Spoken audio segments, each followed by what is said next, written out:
Hello നമസ്കാരം പ്രിയ സുഹൃത്തുക്കളെ, ഞാൻ ബഷീറാണ്. നമ്മളിന്ന് നോക്കുന്നത് എന്താണെന്ന് വെച്ചാൽ നമ്മൾ പല ആവശ്യങ്ങൾക്കുമായിട്ടും നമ്മുടെ മൊബൈലിൽ നിന്ന് പല കാര്യങ്ങളും സ്ക്രീൻഷോട്ട് എടുക്കാറുണ്ട്.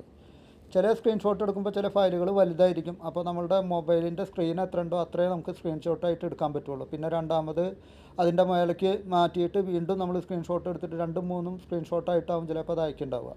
പക്ഷേ അതിൻ്റെ ഒന്നും ആവശ്യമില്ല. നമുക്ക് സ്ക്രീൻഷോട്ട് ഒറ്റ ക്ലിക്കിൽ തന്നെ എത്ര വലിയ ഫയലും നമുക്ക് സ്ക്രീൻഷോട്ടായിട്ട് എടുക്കാൻ പറ്റും.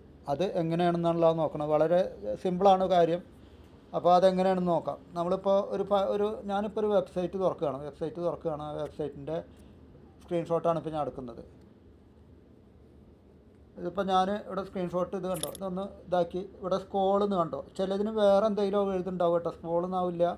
ആ സ്ക്രോൾ എന്നുള്ളത് ഇപ്പോൾ എൻ്റെ മൊബൈൽ സ്ക്രോൾ എന്നാണ് കാണിക്കുന്നത്. ആ സ്ക്രോൾ എന്നുള്ളത് കാണിച്ചിട്ടുണ്ടെങ്കിൽ അതിലൊന്ന് ടച്ച് ചെയ്തിട്ടുണ്ടെങ്കിൽ ഇത് ഓട്ടോമാറ്റിക്കായിട്ട് അതങ്ങോട്ട് മേലോട്ട് പോകും.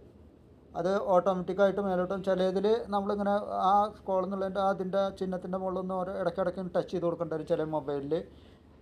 പക്ഷേ ഒറ്റ ക്ലിക്കിൽ എല്ലാ കാര്യങ്ങളും നമുക്ക് ഒറ്റ സ്ക്രീൻഷോട്ടായിട്ട് കിട്ടും. ഇത് കണ്ടോ. അപ്പോൾ ഞാനത് ഡണ്ണെന്ന് കൊടുത്തു. നമുക്കത് അത്ര ആവശ്യമുള്ളൂ. അത് കാരണം കൊണ്ട് ഞാൻ അത്ര ഡണ്ണെന്ന് കൊടുത്തു. കണ്ടോ. അപ്പോൾ അതിൻ്റെ സ്ക്രീൻഷോട്ടിൻ്റെ ഇതാണ് ക്ലിയറായിട്ട് കണ്ടോ. ഒരൊറ്റ സ്ക്രീൻഷോട്ടിൽ ഇത് കണ്ടോ. എത്ര വലിയ സ്ക്രീൻഷോട്ടാണ് കിട്ടിയിരുന്നത്. അപ്പോൾ എത്ര വലിയ ഫയൽ വേണമെങ്കിലും നമുക്ക് അങ്ങനെ സ്ക്രീൻഷോട്ടായിട്ട് എടുക്കുക. അതിന് വേറെ ഒരു ആപ്ലിക്കേഷൻ ഇൻസ്റ്റാൾ ചെയ്യേണ്ട ആവശ്യമല്ല, വേറെ എന്തെങ്കിലും ചെയ്യേണ്ട ആവശ്യം ഒന്നുമില്ല. നമുക്ക് ഈസി ആയിട്ട് നമ്മുടെ മൊബൈലിൽ നിന്ന് തന്നെ അത് സ്ക്രീൻഷോട്ടായിട്ട് എടുക്കാൻ പറ്റും. അപ്പോൾ ഇന്നത്തെ വീഡിയോ ഇത്രേ ഉള്ളൂ. നിങ്ങൾക്കെല്ലാവർക്കും ഉപകാരപ്പെടുന്ന ഒരു വീഡിയോ ആണ്. അതുകൊണ്ട് തന്നെ നിങ്ങൾ നിങ്ങളുടെ സ്നേഹിതന്മാർക്കും ഫ്രണ്ട്സുകൾക്കും കുടുംബാംഗങ്ങൾക്കും ഒക്കെ ഒന്ന് ഷെയർ ചെയ്ത് കൊടുക്കുക. നമ്മുടെ ചാനലൊന്ന് സബ്സ്ക്രൈബ് ചെയ്യുക. എല്ലാവരോടും സബ്സ്ക്രൈബ് ചെയ്യാൻ പറയാം. നമ്മുടെ ഒരു പുതിയ ആളാണ്, അത് കാരണം കൊണ്ട് തന്നെ നമ്മളൊന്ന് സപ്പോർട്ട് ചെയ്യുക. Okay, thank you.